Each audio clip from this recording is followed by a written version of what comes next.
Baptiste Polski, je suis technicien régisseur son. Je participe on va dire, au montage, à l'exploitation et au démontage des éléments techniques sonores d'une manifestation, que ce soit du théâtre, du concert, de l'événementiel. À partir du moment où il y a besoin d'avoir de la sonorisation, je suis là. Ma passion s'est développée en fait, au fur et à mesure de mes expériences. Ça a commencé par la musique en fait, quand j'étais au collège. Je commençais à faire de la musique, intégrer un groupe. Et en fait, c'est là où, dans ce groupe-là, en fait, j'étais la personne qui était, je pense, le plus intéressée par les micros, par les enceintes, par la table de mixage. Et du coup, c'est moi qui m'occupais un petit peu de mettre en place tout ce matos-là pour les concerts. Et du coup, j'ai fait mon collège à Bédarieux. Après, je suis parti en bac techno à Montpellier. Et en fait, je voulais partir en BTS audiovisuel métier du son. Du coup, j'ai été refusé de tous les BTS publics parce que c'est assez sélectif. Et du coup, j'ai fait un bac pro scène, système électronique et numérique, si je dis pas de bêtises. Et à la suite de ce bac pro, là, j'ai réussi à rentrer en BTS audiovisuel métier du son. Du coup, je suis allé au BTS de Rouen. À la suite de ça, je suis redescendu dans le sud de la France, à Montpellier. Là, je connaissais personne, du coup. Et sur un forum, j'ai rencontré du coup la structure Unisson qui organise le festival des Arts du Monde Arabe Arabesque et qui m'a proposé du coup un service civique. J'ai pas vraiment vu du coup la technique du spectacle, mais plus la coordination, l'organisation du festival, mais ça m'a permis d'aller rencontrer un petit peu et de parler avec les gens. Et à la suite de ça, en fait, j'ai commencé à bosser en tant que technicien son et voilà.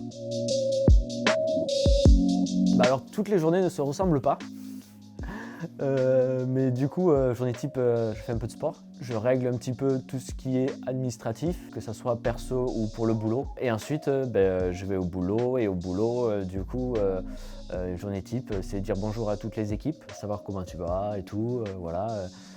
Qu'est-ce qu'on va faire aujourd'hui et ensuite, comme je travaille dans plein de domaines d'activités différentes, c'est complètement différent quand je vais travailler au théâtre, comme quand je travaillais à l'opéra, comme quand je travaille sur un festival ou avec un groupe de musique. Donc ça dépend en fait vraiment du projet.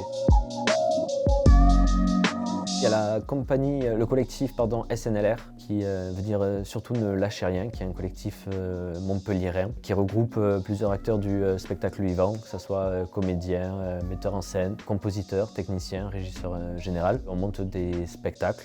Et on accompagne des personnes qui souhaitent monter aussi leur spectacle, une sorte d'accompagnement solidaire en fait. Je bosse aussi pour Occitanie Events, donc c'est l'entreprise qui gère le domaine Par Expo Arena. Donc c'est une grosse structure, un peu usine à gaz, où on y fait tout type d'événements. Après l'Opéra Comédie de Montpellier. Je bosse pour une structure associative qui organise aussi un festival de musique, notamment à Bédarieux, un festival au coin de la vigne.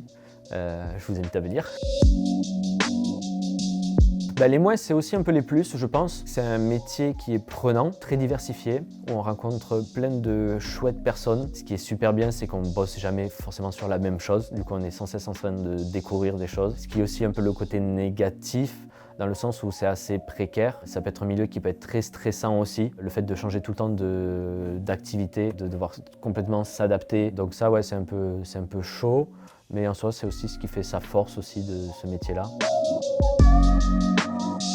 C'est vachement important en fait dans ce milieu-là aussi de s'entretenir, de faire du sport et d'avoir du temps pour soi, de savoir se prendre des vacances, genre du temps avec sa famille, ses parents, son copain, sa copine et voilà. Et ça permet d'entretenir son boulot et la passion et sa passion aussi.